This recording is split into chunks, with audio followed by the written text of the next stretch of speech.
Welcome back to Coast Vue. I really enjoyed that conversation with Jonathan Allen as we talked about this iconic restaurant, the Blowfly Inn, and I wish him all the luck in the world. I don't think they need much luck because he's thought about everything, and the opening is going terrific. So you might want to put Blowfly Inn on your list. That would be a nice little destination to go to. Hey, listen, I came across this quote from Bill Murray I wanted to share with you real quick. I thought it was perfect. He said this: I'm suspicious of people who don't like dogs, but I trust a dog when it doesn't like a person.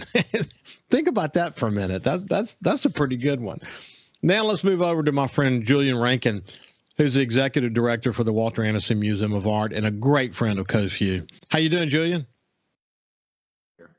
It's good to see you. Listen, I had a great visit in the past week with Robert St. John. He and I we go back a long way. We're really good friends. And man, here's our world traveling friend that takes the time to do, like, for example, co-produced the documentary on Walter Anderson and the book. But anyway, just a great conversation. And I said to him something I've said to you before.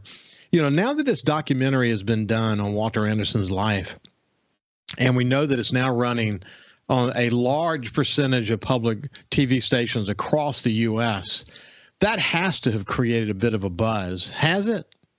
It really has. And it's hard to separate all the things that have happened around here, but there's been a lot of momentum in the documentary and the book that accompanied it, that he and Anthony Thaxton put out, has definitely made a huge difference. I know for Realizations, the Walter Anderson family retail shop, they're probably still backlogged from people ordering, prints, and also from the HGTV show, that's happened. But we've seen, attendance and visitation to our website from all over the country, and store purchases. It's really interesting. You'll see, Washington State or Wyoming's buying Anderson product today, and that the PBS station up there is airing the documentary. So it's cool.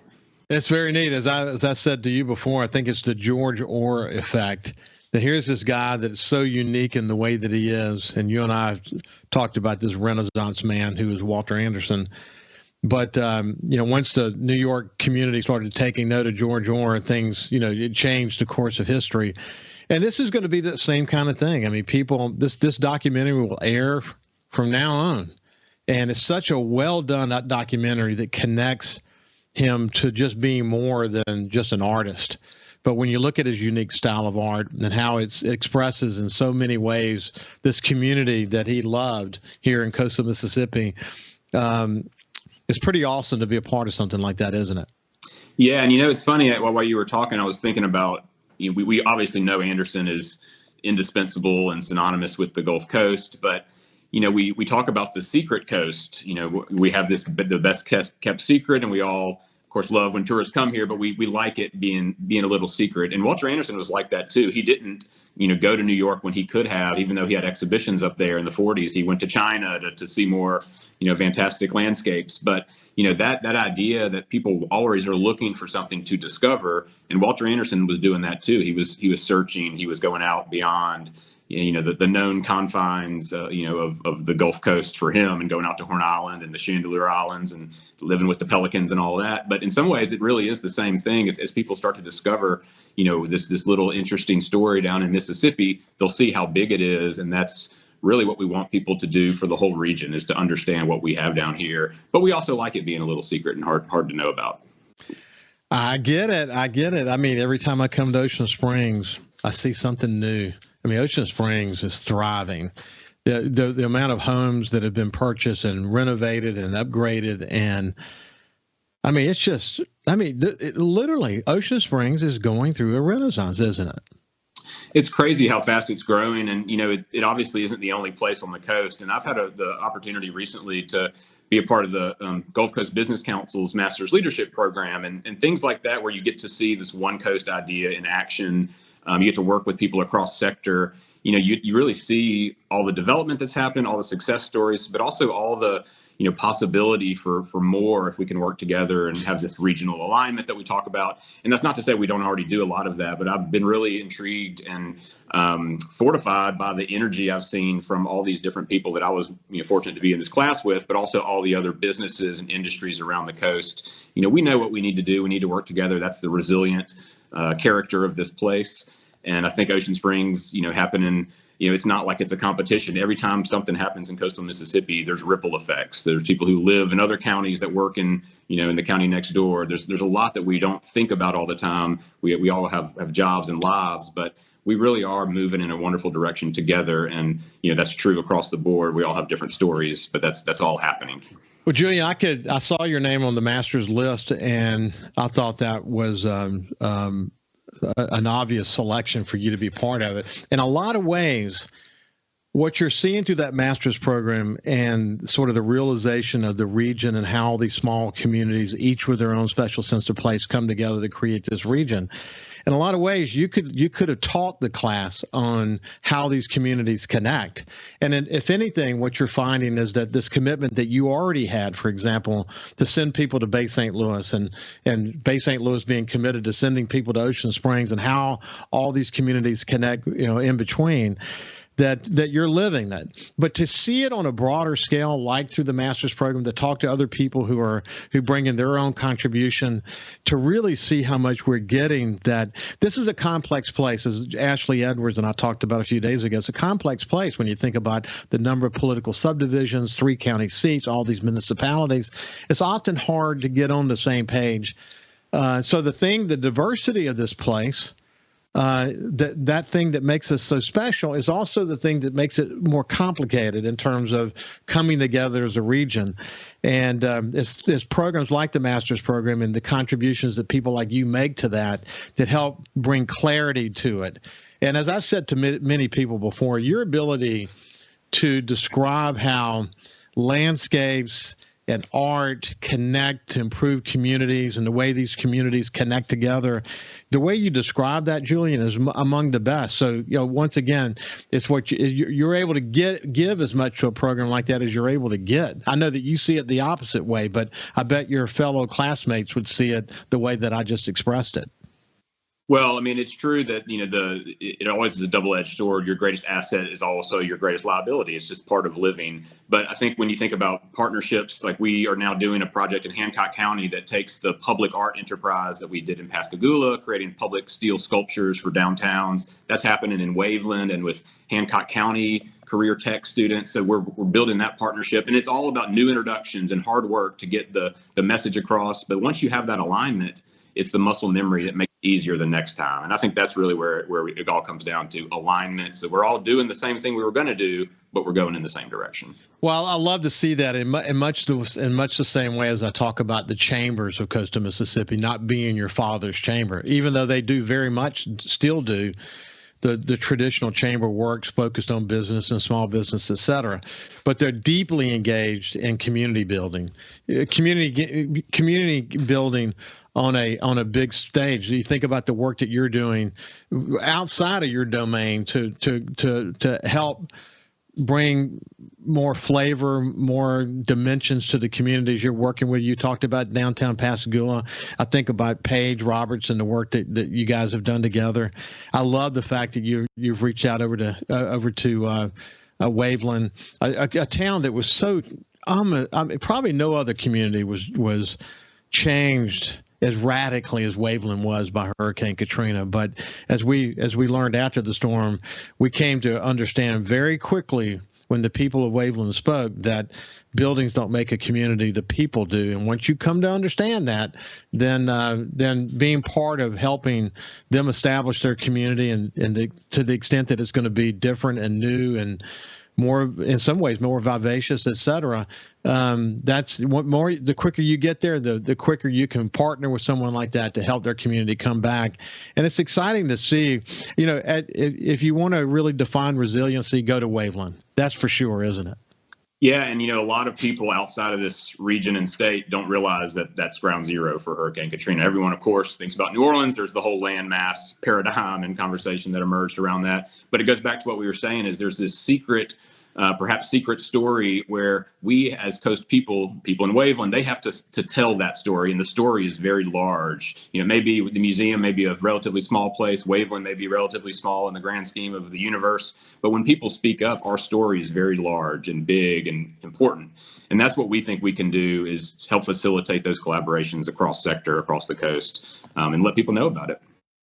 Yeah, it's cool to see those kind of collaborations. I can't help but think, and we've obviously talked about this before, but when you think about an event like cruising that is unique in America, actually, because a lot of cruising events, they go to a place and they sit still in that place and show off their cars. In the case of cruising, they have all these events that really showcase what makes coastal Mississippi what it is.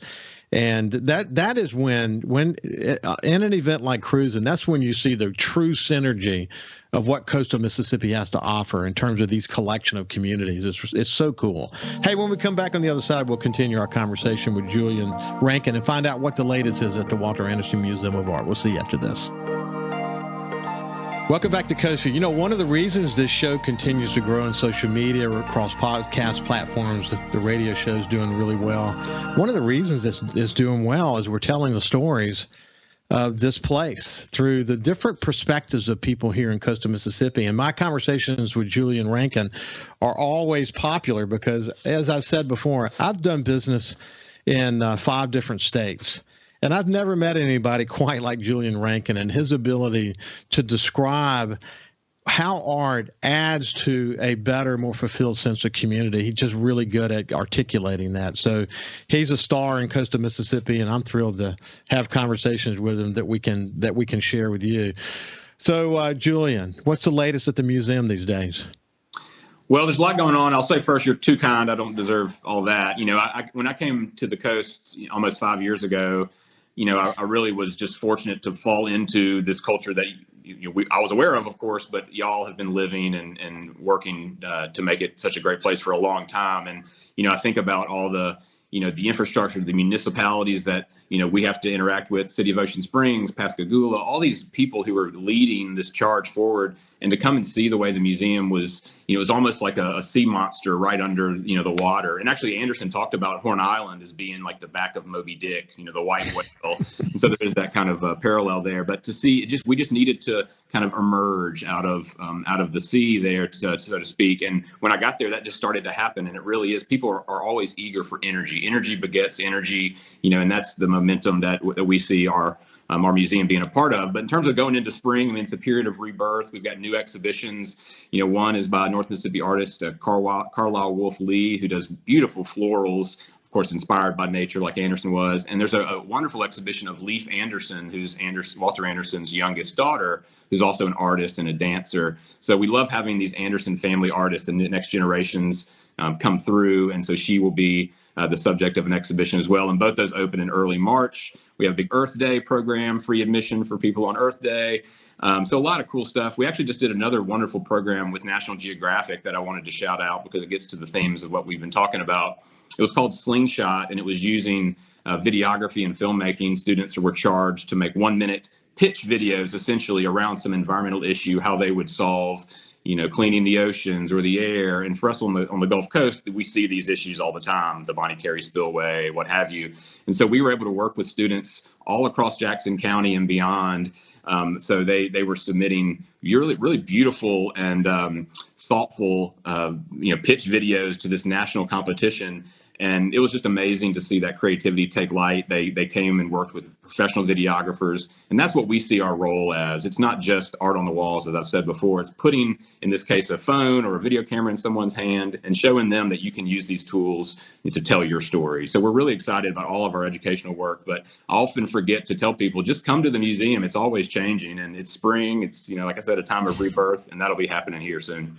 Hey, is there a place we can see these pitch videos?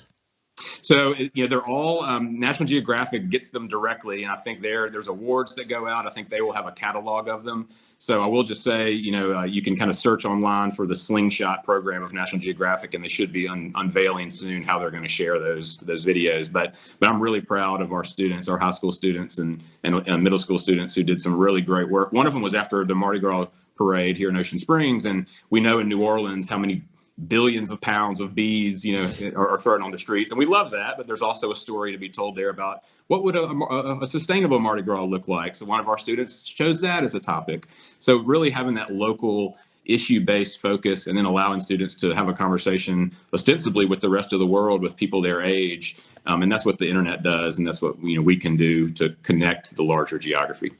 Hey, we're coming to the end of our time together. How's attendance doing just in terms of the number of people coming into the museum? It's been great. We wrapped our fiscal year in December, and attendance was up as it's been, and we want to continue to keep that momentum going. So I think we're not looking back. We're not asking too many questions. We're just kind of doing good work and allowing those collaborations to fuel, the adventure. And one of the things that you have that we've mentioned before, but you've got a board of trustees that is incredibly supportive, don't you? Yeah, you mentioned Robert St. John. He's actually a new trustee of the museum. We got a couple more we voted in last night. So we have an amazing group of folks. And of course, these are folks who work in marine education and industries and banking and finance and nonprofit works and English shipbuilding, Chevron. We really have representation from the really important leadership sectors of the coast. And that's what we need, because we're just arts people. We're just English majors. We need some expertise, but we can connect the dots. We can make meaning, and that's where we see our role here in coastal Mississippi. And as I said, you do such a great job of describing it. Let me check with Cal. Cal, we're getting close. About a minute left, you think? Okay, very good. That's what I thought. So as we enter into spring, why don't you tell people real quick what your hours are, and let's give them some of those basics.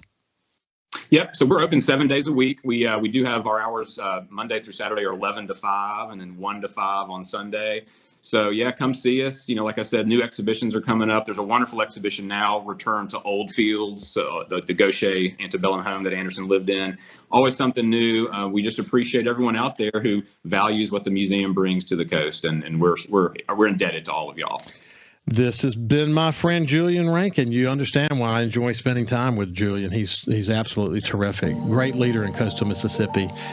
Julian, thank you for spending some time with me, and I hope that things continue to do really well for the Walter Anderson Museum. Have a great day, and we will see you tomorrow.